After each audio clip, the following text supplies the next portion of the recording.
Hola, buen día.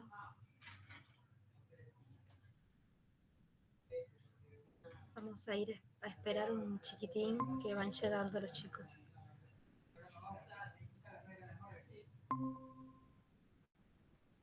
Hola, profe. Buenos días, ¿cómo están? A ver, que mientras voy abriendo las clases.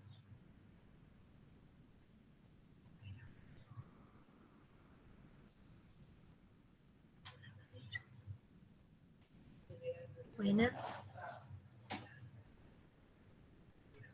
Buen día, chicos. Buen día.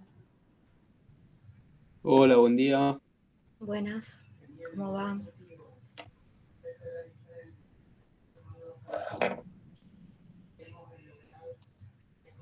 Muy bien. Vamos a esperar un chiquitín.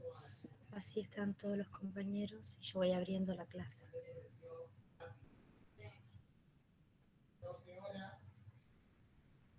Eh,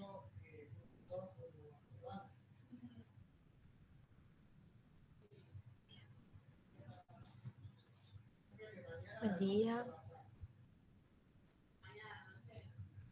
Buen día, profe. ¿Qué tal?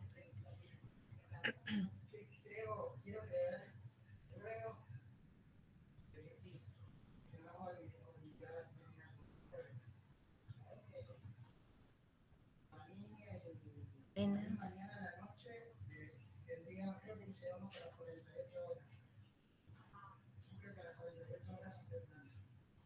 Buen día.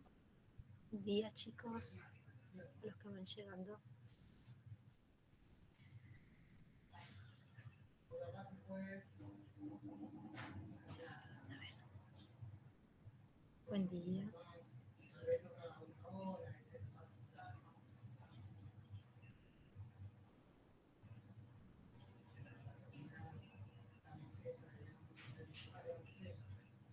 Vamos abriendo la clase de estructura y función.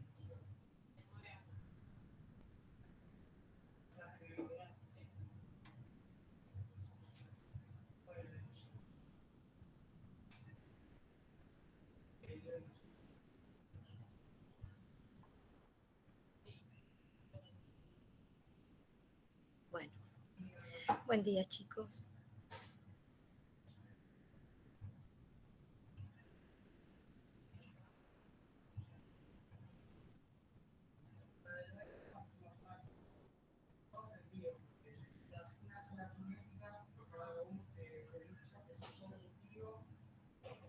Buenas.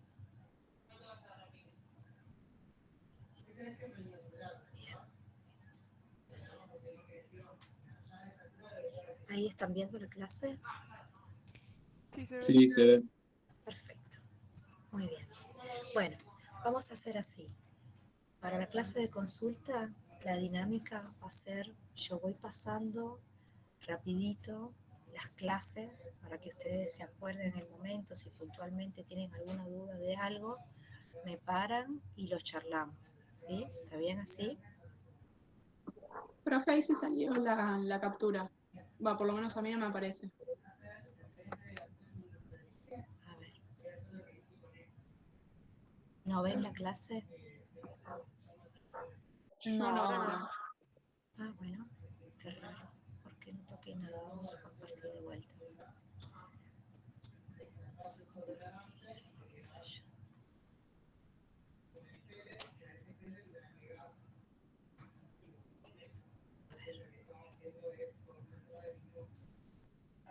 ¿Ahora? ¿Estamos bien? Sí, ahí sí se ve. Perfecto.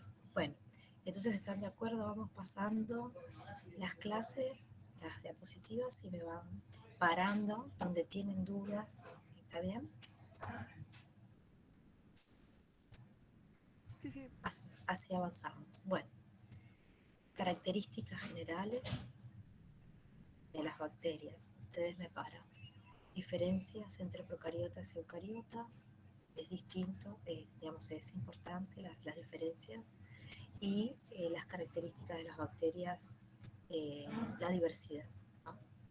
Todas estas tablas que les había dejado, que eran para ustedes, todas estas diapositivas para que recuerden espero que hayan visto las diferencias en las diapos, están bastante completas estas tablas y bueno, en el blog también. Así que vamos pasando. Bien, morfología bacteriana, diversidad, digamos, las ventajas de ser pequeño, diversidad morfológica, que recuerden que esto es un pantallazo, después hay muchísima más diversidad. Y ahí, de esta diapositiva en adelante, empezamos a desarmar la bacteria, empezando por sus capas. Y arrancamos con la morfología, la estructura de membrana plasmática.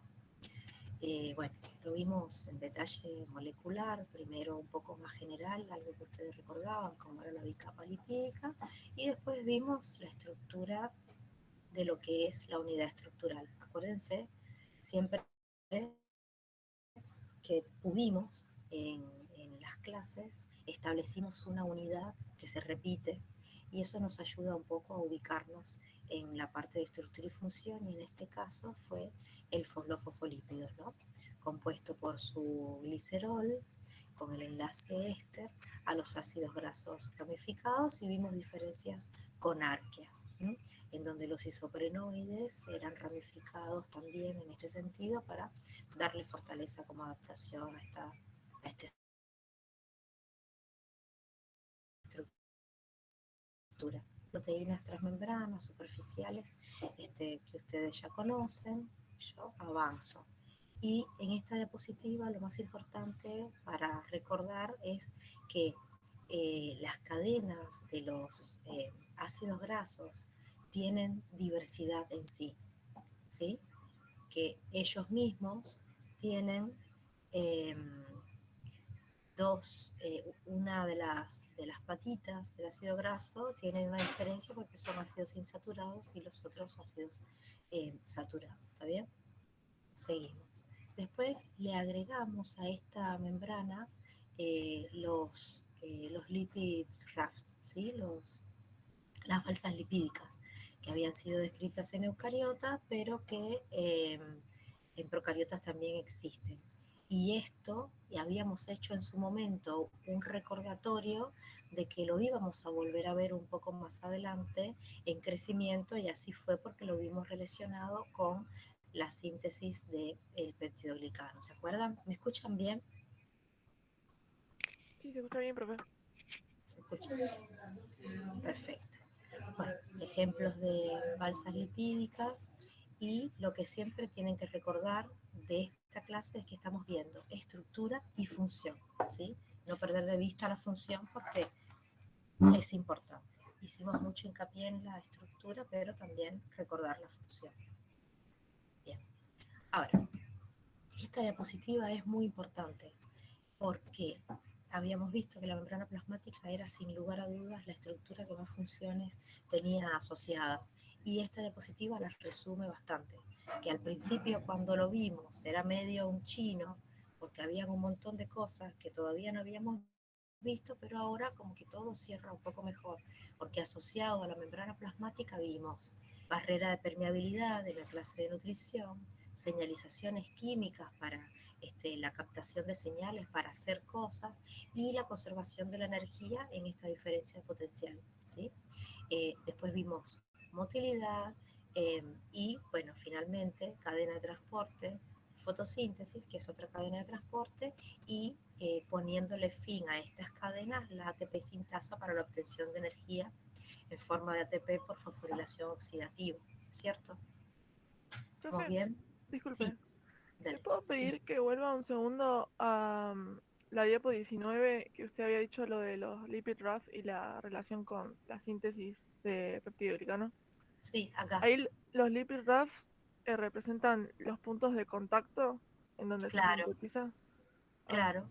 Los lipids rafts, en el caso de, acá tienen que integrar un poquito, ¿no? Lo que vimos, espérame, que hay alguien entrando, guardame un chiquitín. Buenas.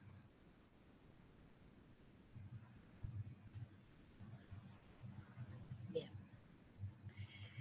Eh, Acá tienen que integrar un poquito, es necesario, porque acuérdense que a diferencia de las bacterias que son esféricas de los cocos, los bacilos tienen distintos puntos en donde se elonga el peptidoglicano, donde se sintetiza y sale las subunidades del peptidoglicano para que la bacteria crezca y se estire para que después se divida, ¿sí? En el proceso de elongación. En el caso de bacilos, ahí son distintos puntos. Todas estas proteínas rojas que están bordeando en la cara interna de la membrana al bacilo son proteínas del citoesqueleto bacteriano y se tocan en lugares en donde están los lipids raft, que son zonas de la membrana plasmática en donde hay una distinción que se ve claramente un tipo de ácido graso distinto, ¿sí? Y que es por sectores, por eso se llaman balsas lipídicas. Ahora, se relaciona con la síntesis del peptidoglicano porque en esos lugares se debilita la pared celular para que el peptidoglicano salga en donde se toca. Tiene relación, por eso tiene una relación con la síntesis del peptidoglicano y está señalado, ¿sí? En toda está señalado en el caso de las azulitas, que son las cardiolipinas, ese tipo de fosfolípido, y en el caso de los fosfatidilglicerol, en donde tocan las proteínas del citoesqueleto. Y en esos lugares es donde el peptidoglicano sale y se elonga la bacteria. ¿Está bien? Por eso tiene cierta relación con eso. ¿Estamos? Sí, profe, y esto es dinámico, ¿no? O sea, digamos, los lipid rafts se van como moviendo a la par de el Claro. citoesqueleto. No, los lipids no. Y vos Ah, me estás hablando las proteínas que se mueven, que hacen esa persecución molecular, son las proteínas que están relacionadas con encontrar el centro de la bacteria para que se forme el septo divisorio.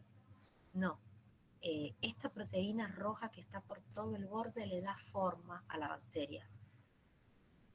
ok, no es No, dinámica. no, Ah, es estructural, queda ahí. Las otras, las que vos tal vez te estás confundiendo sí, con las recuerdo otras, eso, sí. ese, esos Sí, sí, complejos, ahora los vamos a ver, son los que en el momento de la división se persiguen, ellos no. gracias. Estas no, sí, no hay problema. Bien, bueno, seguimos adelante. Sí, la membrana plasmática es una estructura muy compleja, en donde vimos, bueno, la cadena de transporte de electrones, para que finalmente se sintetice ATP por fosforilación oxidativa. A ver, aguárdenme otro poquito. Buenas. Bien. Bueno, Profe, en el chat preguntan si está grabando. no. Ah, perdón, ¿quieren que lo grabe? Igual me aparece como un simbolito de grabación. Ah, no, creo que es otra cosa. Me No, equivoqué. no estoy grabando, chicos. A ver, aguárdenme un chiquitín. Espérenme porque tengo un montón de cosas abiertas.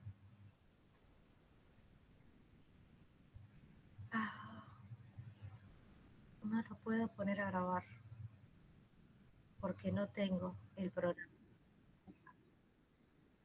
Eso te iba a decir, dale, porque no tengo instalado el programa, che. No tengo. Dale, pone Nicolás, dale, después mándamelo y...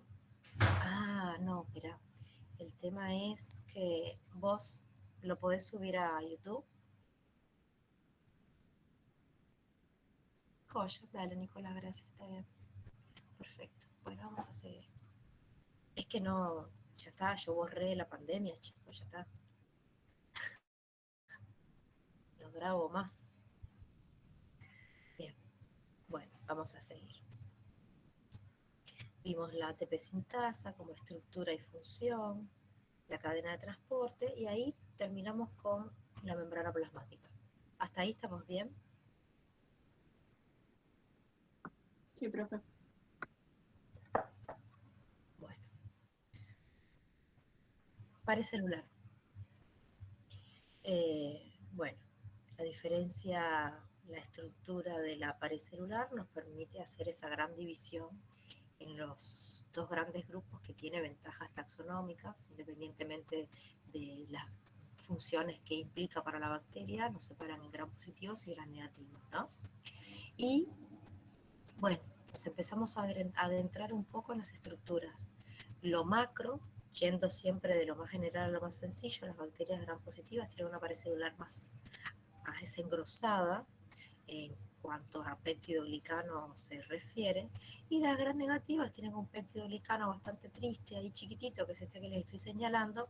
No sé si ven el cursor que yo les señalo, ¿lo ven? Sí. Sí, se ve. Bien. Y después por encima, lo que sí tienen las bacterias gram negativas es una capa LPS que vimos después, ¿sí? Entonces, con respecto a su disposición, acá tenemos la membrana plasmática, el espacio periplasmático, que hay que tenerlo en cuenta también como estructura y función. Recuérdense que ahí habíamos dicho que en el espacio periplasmático habían muchas proteínas de unión, proteínas de transporte, señalización, incluso eh, almacenan cosas ahí en la membrana plasmática, en el espacio periplasmático, perdón. Y después tienen el peptidoglicano, que es esto bien grueso que tienen acá, y acá tienen la imagen de una fotografía de microscopio electrónico de transmisión para que lo vean. Y en el caso de las gram negativas, lo mismo, ¿no? La membrana con su espacio periplasmático bien chiquitito, el peptidoglicano muy finito, y después otro espacio y posteriormente la capa LPS. Que la capa LPS tiene esta naturaleza que ven acá, más irregular, y es lo que le da esta apariencia externa a las bacterias gram negativas al microscopio. Y eso, perdón, que me olvidé, eso nos lleva a obtener en la tinción una coloración roja, rosada para las bacterias gram negativas y violeta para las bacterias gram positivas. ¿La tinción la recuerdan o la repasamos? No, creo que está bien, Bien. que está entendido. ¿Está bien? Bueno, yo sigo, avanzo, ustedes me van parando. Bueno, como siempre, vemos las cosas más generales y después le vamos agregando cositas, ¿no? Cosas importantes a tener en cuenta con respecto de la pared celular es que a las gram positivas, sobre todo, hay que agregarle ácidos teicoicos, que son estos que estoy señalando acá. Los ácidos teicoicos atraviesan la pared celular en ese sentido, el espacio periplasmático, y se unen a los fosfolípidos de la membrana plasmática, y eso le da estabilidad a esta estructura. Sin embargo, también, después habíamos mencionado que hay que tener cuidado porque alguna literatura menciona que las bacterias gram negativas no tienen ácido teicoicos, y eso no es cierto. Yo les mandé un paper de Escherichia coli en donde les menciona que tienen algunos ácidos lipoteicoicos, también las gram negativas, ¿sí? No en las proporciones que lo tienen las gram positivas, pero sí existen. Algo distintivo de las bacterias gram negativas es que tienen en el espacio periplasmático unas proteínas de Brown. A ver si yo se las dejé por algún lugar, en algún esquema.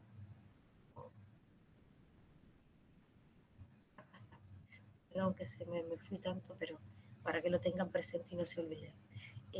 Las bacterias gram negativas tienen en el espacio periplasmático proteínas de Brown, que son proteínas que están ancladas al peptidoglicano y a la capa LPS, ¿sí? Y que cumplen funciones de transporte y señalizaciones en la bacteria.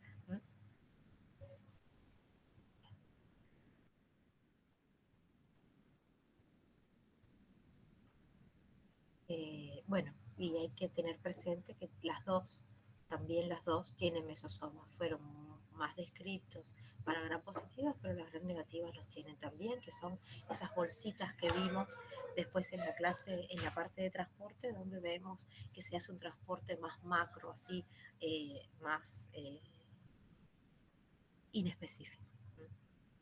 Bueno, la estructura, más en detalle. Profe, Sí, una pregunta. Entonces, las Dale. gram positivas tienen proteínas en el periplasma. No son las de Brown, pero tienen. y sí, estas proteínas están atravesando la membrana plasmática y salen al periplasma. Ok, Sí. No tiene proteínas de Brown, pero hay pequeños carriers, sí, bien. existe. Es chiquitito el espacio periplasmático de las bacterias gram positivas, pero ahí está. Bueno. Sí, no es esto, ¿no? Esto tiene mayor cantidad de proteínas y otras funciones, pero sí existen. ¿Está bien?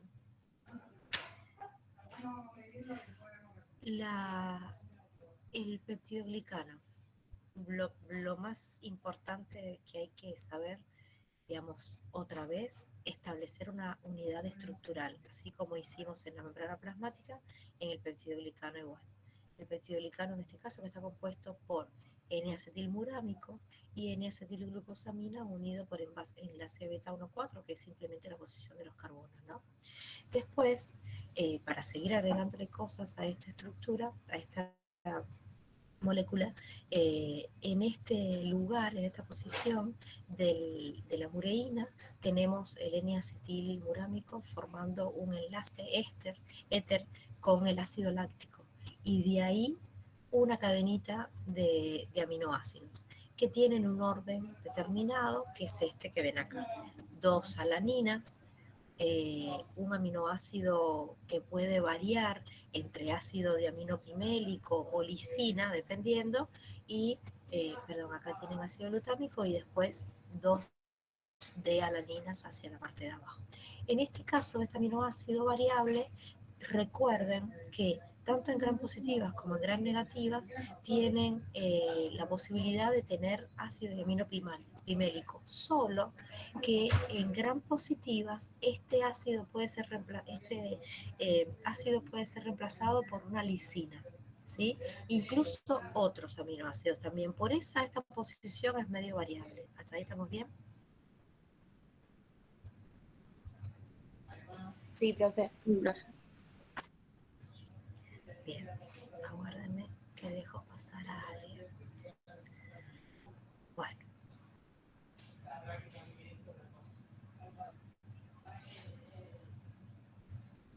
Bien. Entonces, ¿qué falta para terminar de armar esta estructura que es la pared celular? Esta pequeña cadenita de aminoácidos, este péptido, se une con otras cadenitas de otras capas de la pared celular entre sí por enlace peptídico, ¿sí? Y ahí se cierra la estructura de la pared celular. ¿Estamos bien? Profe, una pregunta ahí. ¿Con cuál se une? ¿Con qué D-alanina se uniría? Con este. Ahora lo vamos a ver. Ok. Con este que te estoy mostrando acá, el anteúltimo. Mira, esta imagen es mejor para eso. Genial, gracias. Fíjate, no pasa nada. Fíjate que tenés una L-alanina, un D glutámico, un aminoácido, por ejemplo, ácido diaminopimélico y después 2 D-alanina, ¿sí? 1, 2, 3, 4, 5. Bien, vamos a ver acá esta imagen. Esto es otra vez representado, pero de otra forma. Acá tenemos el N-acetilmurámico unido por el enlace beta 1,4 con la glucosamina, así en continuado, ¿no? Y de cada mureína se sintetiza este pequeño péptido, ¿no? Bueno, de esta mureína tiene en esta posición el ácido diaminopimélico y este ácido diaminopimélico se une con la anteúltima de alanina, ¿sí? Y ahí se forma un enlace peptídico en el caso de los gram negativos. En el caso de los gram positivos ocurre lo mismo, en la misma posición, acá ponen de lisina porque este puede ser variable, que se va a unir por enlace peptídico con la anteúltima de alanina, pero en este caso el enlace peptídico no es un enlace peptídico directo, sino que es una pentaglicina. Tiene 5 glicinas y esto también hace que la pared celular de gram positiva sea tan engrosada, ¿sí? Entonces, esta última alanina que tienen acá, si no se une con nadie, se degrada, se elimina. Bien. Así se conforma la síntesis del peptidoglicano en gram negativas y en gram positivas. Este es el caso de Staphylococcus aureus y un Escherichia coli. ¿Está bien?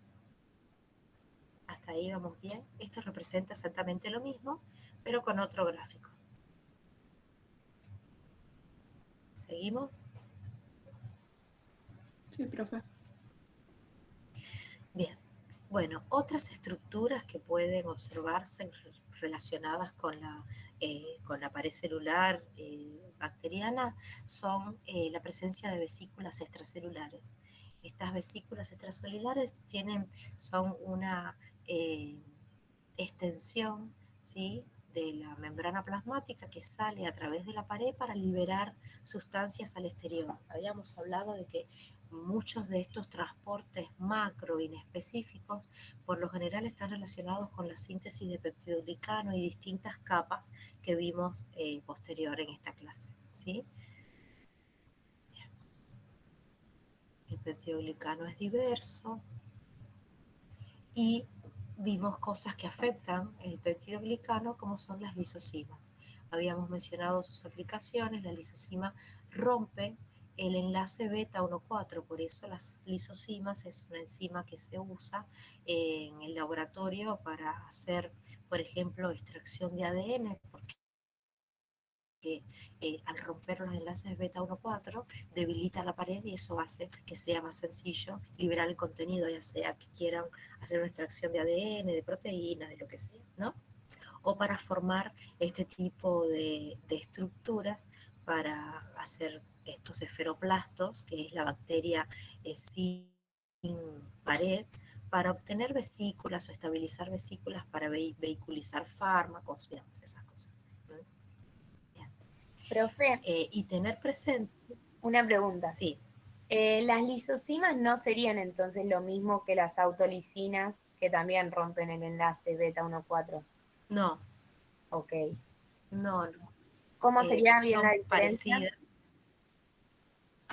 Es una diferencia estructural de la enzima. Son parecidas, pero tienen otra estructura molecular. La función es bastante similar, pero no son iguales estas lisosimas que las autolisinas. En algunos casos son muy parecidas, pero no son exactamente iguales y no son siempre las mismas enzimas. Bien, ¿Bien? entonces las autolisinas son para la síntesis del peptidoglicano y estas no. Las autolisinas es una proteína que se sintetiza por la bacteria para puntualmente ir a debilitar el peptidoglicano en un lugar específico, ¿sí? Las lisosimas están más relacionadas, son enzimas que liberan otras bacterias al exterior, pero con otras funciones para matar a sus vecinos. Bueno, gracias. No, de nada.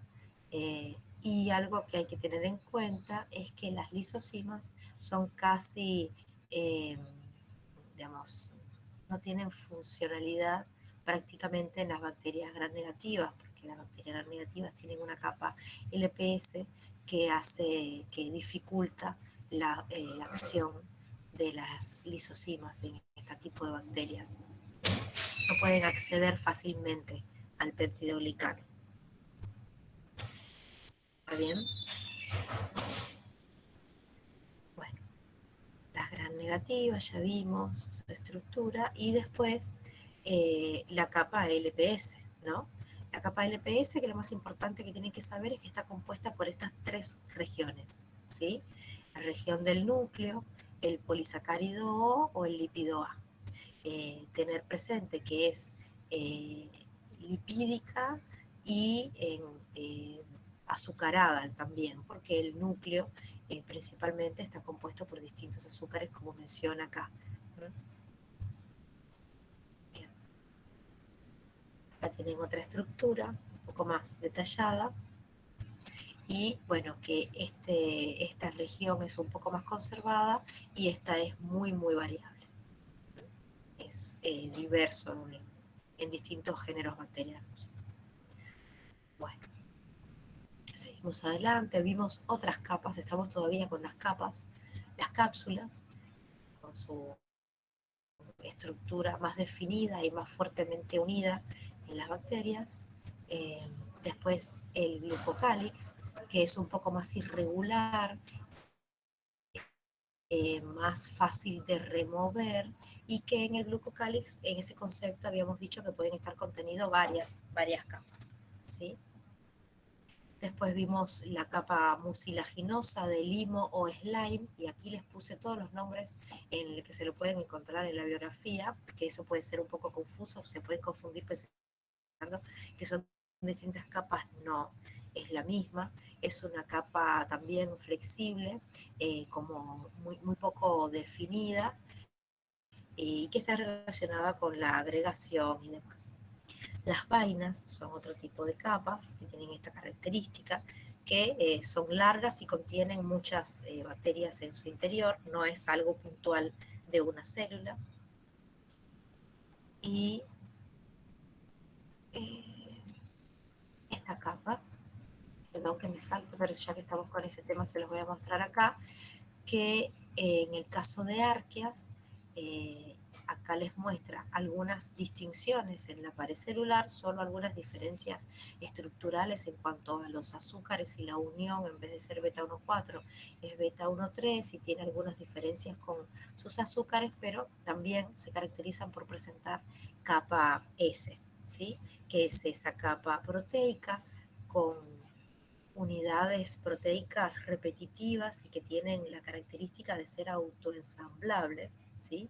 Que se pueden ensamblar incluso si el microorganismo no está presente, y que es fácil de remover con agentes como urea y guanidina, que son agentes caotrópicos, ¿sí? Es una estructura muy resistente. Vamos arriba. Vamos a dejar para después porque ya lo vamos a ver. Y después otra estructura también relacionada con las envolturas, que es la que se relaciona con los bacilos ácido alcohol resistentes, y lo que distingue a este tipo de bacterias como el bacilo de Koch, que lo habíamos visto en la primera clase, es que presentan estas ceras que son los arabinogalactanos, que le da una consistencia cerosa a la pared celular.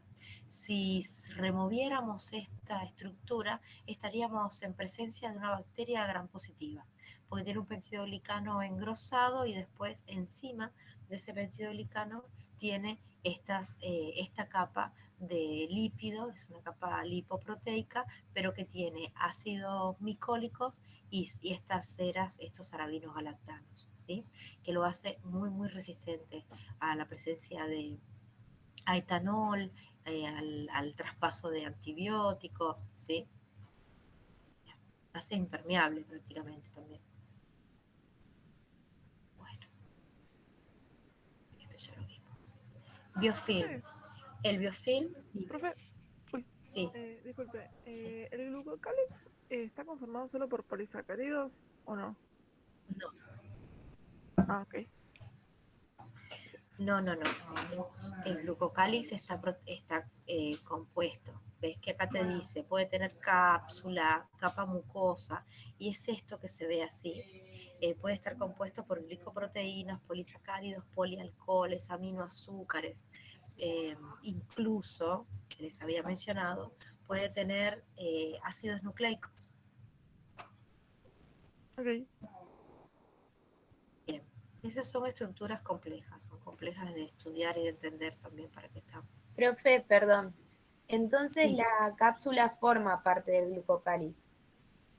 Sí, si está la cápsula y por fuera de la cápsula ahí salen otras cosas, se le llama glucocálix, porque en realidad eso es lo que pasa en el mundo microbiano.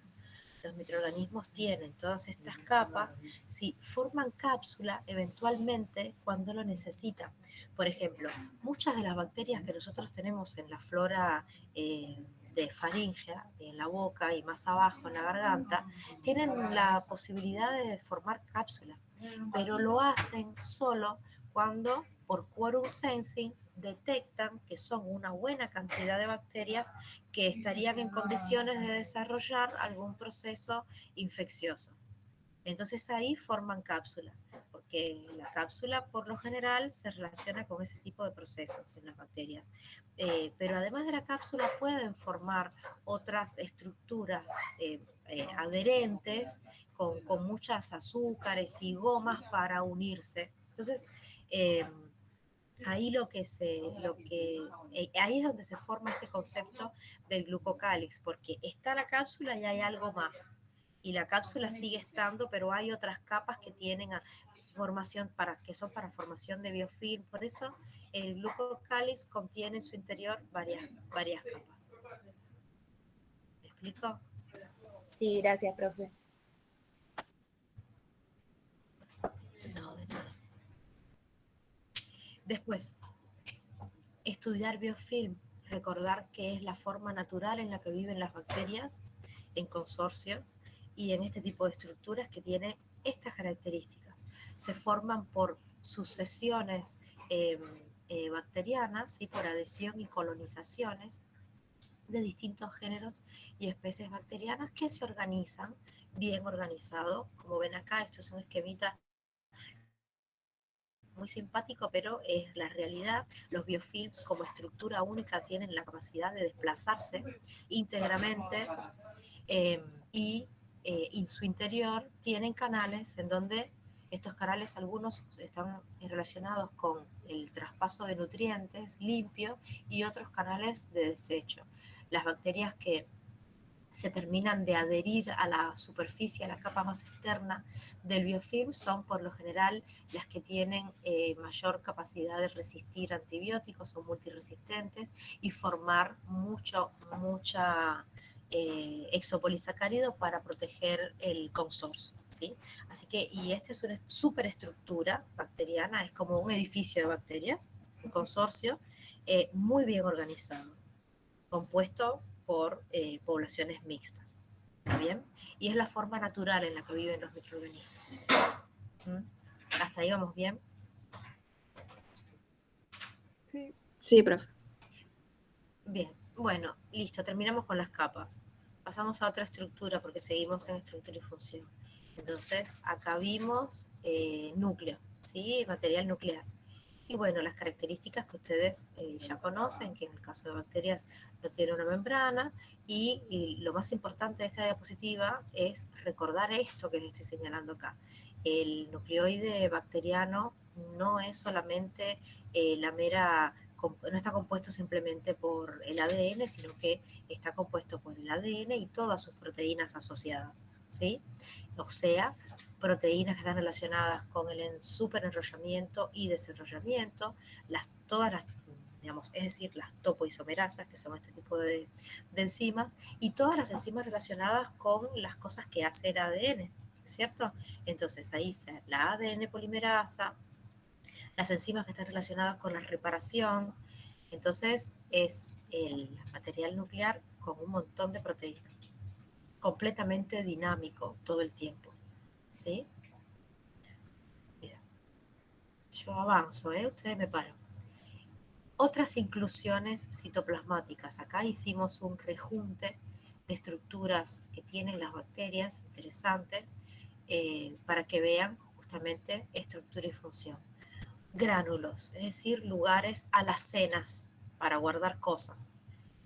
La forma de almacenar en el mundo microbiano, como no pueden abrir una puertita y guardar cosas ahí, muchas veces es transformarla, darle una transformación química para hacerla no disponible.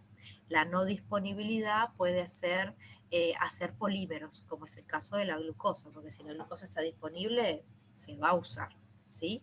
Y entre estas estructuras, estos tipos de reservas, mencionamos unas muy interesantes, que son los gránulos de polihidroxialcanoatos y polihidroxibutiratos, que son este tipo de polímeros que son muy resistentes a la temperatura, a las radiaciones ultravioleta, y que son los que se usan para hacer plásticos biodegradables, ¿sí? Después tenemos gránulos de azufre y ya saben, ya como vimos toda la primera parte, la importancia que tienen las bacterias en guardar azufre, porque si son microorganismos que necesitan el azufre en alguna cadena de transporte para que acepte los electrones, bueno, ahí van a cumplir una función importante. Después, otras estructuras súper interesantes son los magnetosomas, que les permiten orientarse a los microorganismos de acuerdo a los campos magnéticos de la Tierra. Ahora recuerden que estos no son estructuras de motilidad, son estructuras de orientación.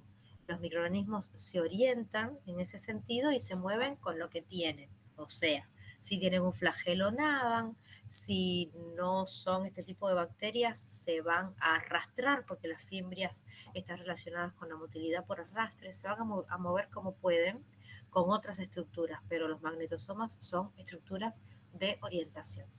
Después tienen otros gránulos y las vesículas, que sí son estructuras de motilidad, porque acá las vesículas señaladas por debajo de la membrana plasmática son estructuras que se llenan de gas y se inflan y se desinflan para que las bacterias suban o bajen, principalmente relacionado con bacterias acuáticas y fotosintéticas, porque casi siempre el estímulo de este movimiento es la búsqueda de luz para obtener energía. ¿Sí? ¿Está bien? ¿Seguimos? Ahí vamos bien, chicos. Sí, Bueno. Motilidad. Las bacterias pueden tener distintos diseños y ubicaciones de los flagelos que están relacionados con la motilidad por natación, y eso les da una clasificación especial, ¿no? Si tienen uno solito son monotricos, si tienen este penachito son lofotricos, peri si lo tienen a todo alrededor, y anfi porque tienen uno de un lado y otro del otro, y acá tienen las fotografías para que vean que no es un invento de las bacterias que realmente tienen este tipo de flagelo. Y esa disposición del flagelo les da un andar característico, y eso se clasifica también, que seguramente lo leyeron en el libro. Las bacterias son rapidísimas, se desplazan muchísimas veces, alrededor de 60 veces por segundo su longitud, y eso lo hacen principalmente gracias al flagelo. Las otras estructuras que están relacionadas con la motilidad son las fimbrias y el pili, que el pili además tiene una relación con lo que es la transmisión de material hereditario, pero como es una estructura proteica contráctil, también sirve para acercarse entre sí.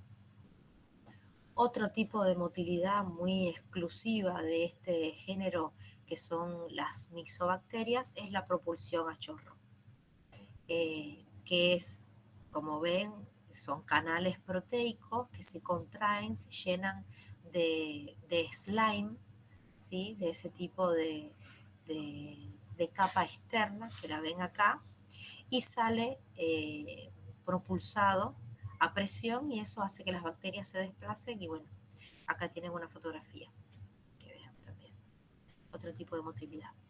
Eso también hace que se clasifiquen en distintas formas, ¿no? De acuerdo a la motilidad.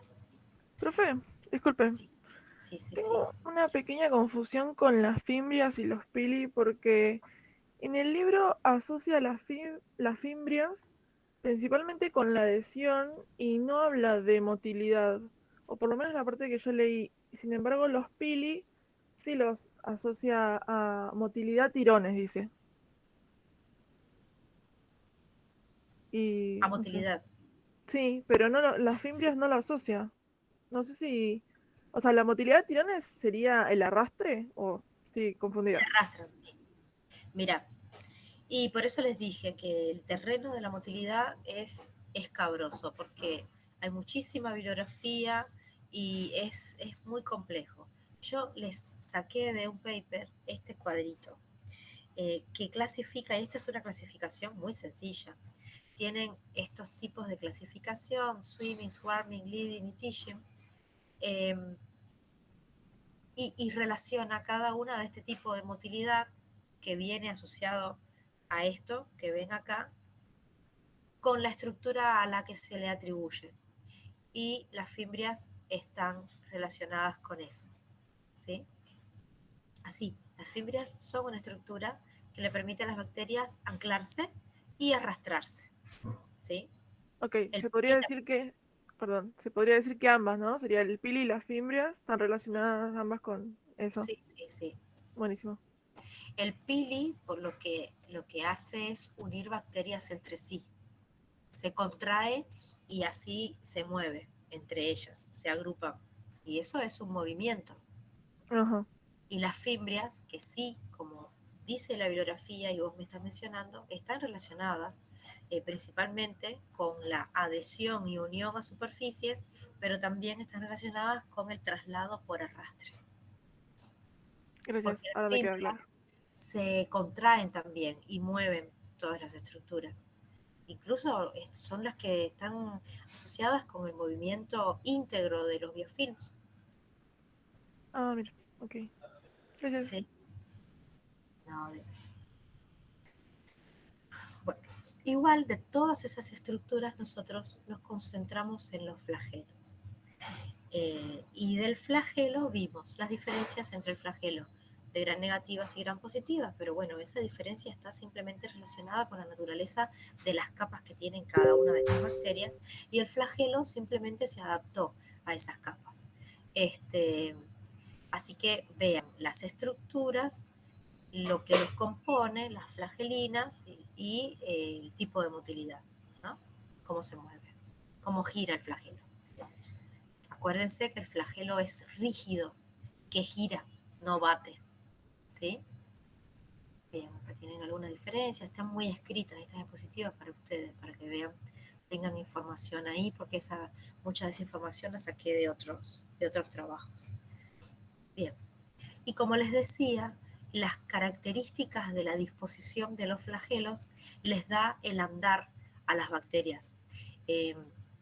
Dependiendo del tipo de flagelos, así trazan sus movimientos. Por eso algunos son más rectos, otros giran y algunos están descritos como estos giros y tumbos, que es esta trayectoria que ven así relacionada con las bacterias que tienen una flagelación peritríca principalmente.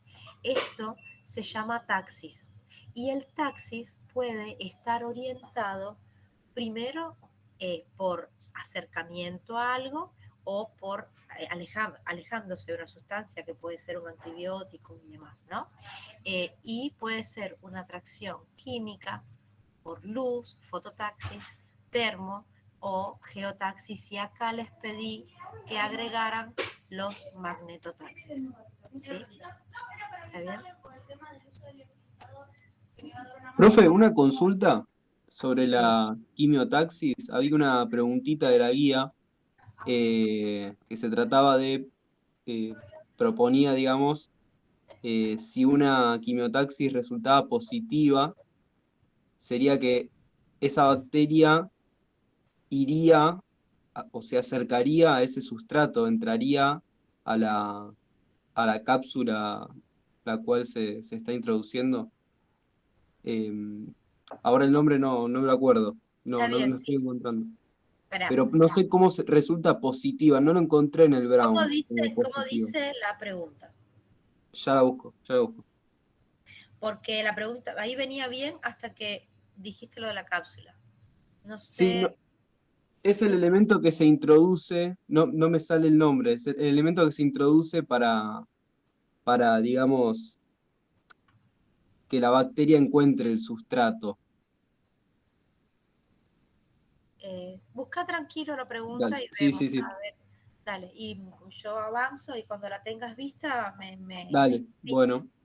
y me decís. Bien, ahí, ahí vamos. Bueno, acá.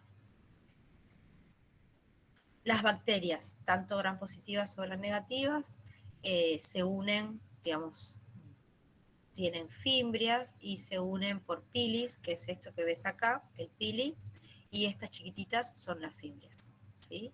Y están relacionadas con este pili se contrae y las bacterias se acercan y estas están relacionadas con el arrastre.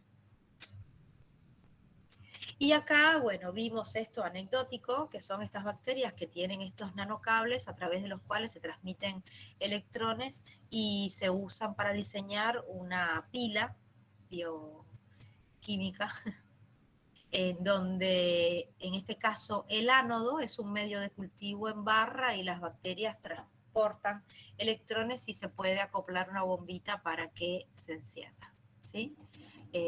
Vimos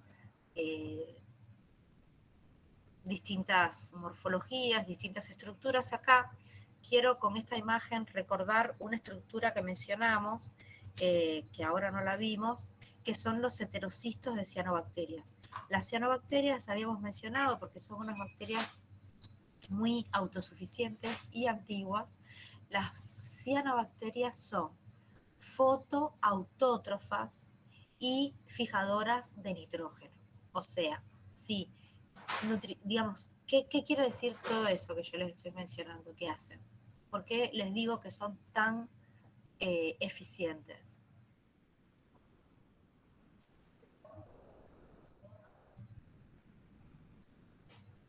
Fotoautótrofas fijadoras de nitrógeno.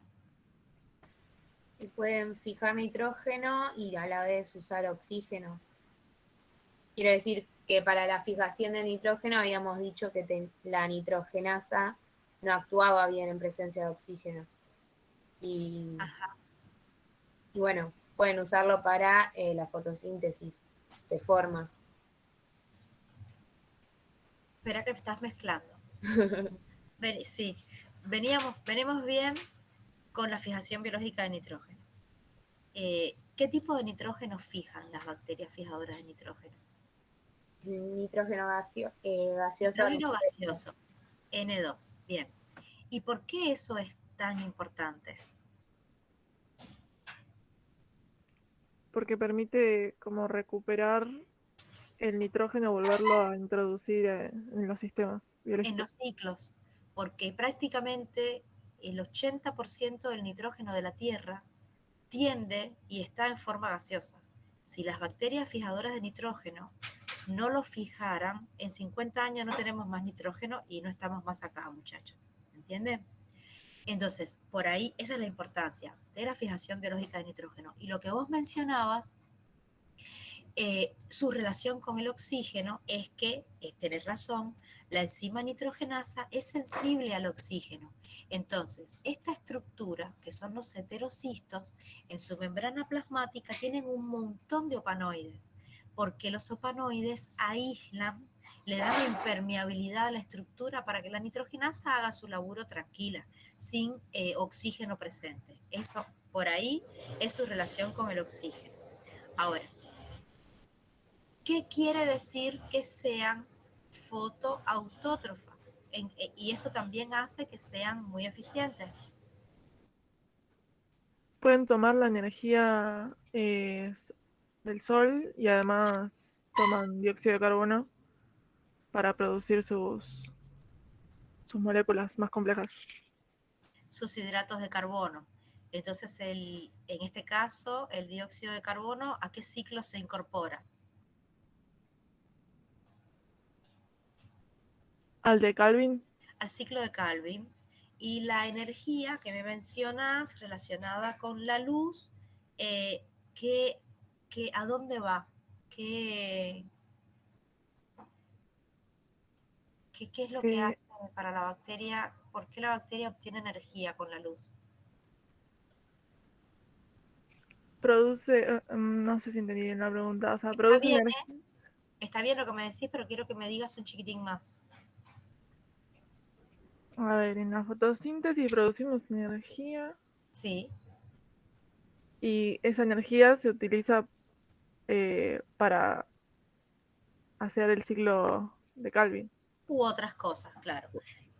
La luz, en este caso, en los fotógrafos, es como el estímulo energético que necesita para que los fotosistemas larguen sus primeros electrones y hagan una cadena de transporte de electrones igualita con otros complejos, pero es una cadena de transporte de electrones al fin para producir poder reductor y para que se pueda sintetizar ATP por fotofosforilación oxidativa. ¿Está bien?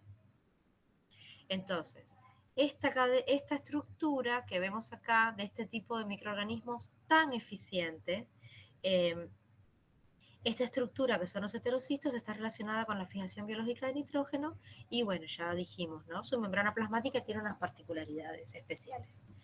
Bien. Y esto es un tipo de diferenciación. ¿Se acuerdan? ¿Se acuerdan el concepto de diferenciación? Sí, profe. Bien. La esporulación, la formación de endosporas bacterianas, porque están adentro, por eso se llaman endo, estas estructuras son estructuras de resistencia. Y es como yo les decía, el cáliz de las bacterias, porque las bacterias encontraron la vida eterna. Estas estructuras son resistentes a radiaciones, a elevadísimas temperaturas, y cuando llegan condiciones más favorables, las bacterias nuevamente germinan y forman su estructura vegetativa y se dividen. Cuando se forman esporas, quedan ahí en stand-by y no hacen más nada, ¿sí? Eso también es una diferenciación y es la estructura que vimos acá después, con sus distintas capas, que es el exosporio, que es una cubierta proteica, en este caso que lo tienen acá afuera, la corteza, el núcleo, ¿sí? Y acá tienen un ciclo, y a estos ciclos les faltan algunos detalles que algunos no se conocen. Esto es un proceso muy complejo que involucra muchísimos genes, alrededor de 200, 300 genes, para poder formar una endospora bacteriana que finalmente quede como una espora libre. Es endospora mientras está adentro y luego es una espora libre. De este proceso es muy importante que ustedes sepan que primero, ¿qué lo suscita? Lo que lo despierta, sus señales químicas es faltas de nutrientes, condiciones de poca agua, ¿sí? Todo lo que sea un factor nutricional o físico-químico que afecte el crecimiento bacteriano. Si estas bacterias tienen la posibilidad de formar endosporas bacterianas, eso va a ser la señal, el puntapié, para que empiece desde el genoma a sintetizarse todo lo relacionado con la formación de este proceso. Y uno de los primeros pasos es la invaginación de la membrana plasmática, como si la bacteria fuera a dividirse, pero lo hace en zonas que no es el centro bacteriano. Entonces eso es una característica de la formación de endosporas bacterianas al microscopio, ¿no? Formación de invaginación de la membrana plasmática en distintos sitios y duplicación del ADN, como si se fuera a dividir. En el lugar en donde finalmente tiene éxito y esa membrana se une con la otra y forma un lugarcito especial, el DNA se empieza a superempaquetar y el citoplasma empieza a perder agua. El ADN que quedó del otro lado se desintegra completamente, se desnaturaliza y se rompe y se pierde, y se empiezan, esta membrana plasmática, que era la membrana de la bacteria, empieza a invaginarse y a formar parte de una capa de la endospora, ¿sí?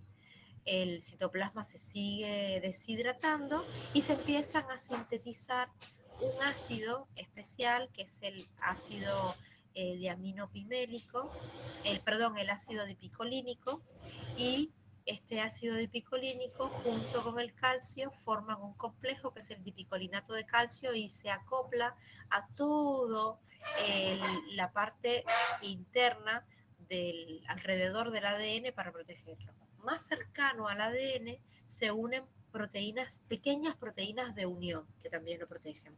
Finalmente se termina de deshidratar y esta endospora queda envuelta en lo que era la membrana plasmática, una corteza súper engrosada porque se sintetiza en este momento para formar la endospora y en la pared celular externa de la bacteria, ¿sí? Y queda la espora libre. Y acá terminamos con los carboxisomas, que son otro tipo de estructuras que contienen las enzimas rubisco principalmente, relacionada con el ciclo de Calvin, y los clorosomas, que son las estructuras que contienen los pigmentos antena en las bacterias que hacen fotosíntesis. ¿Está bien? Y ahí terminamos con estructura y función. Profe, Sí.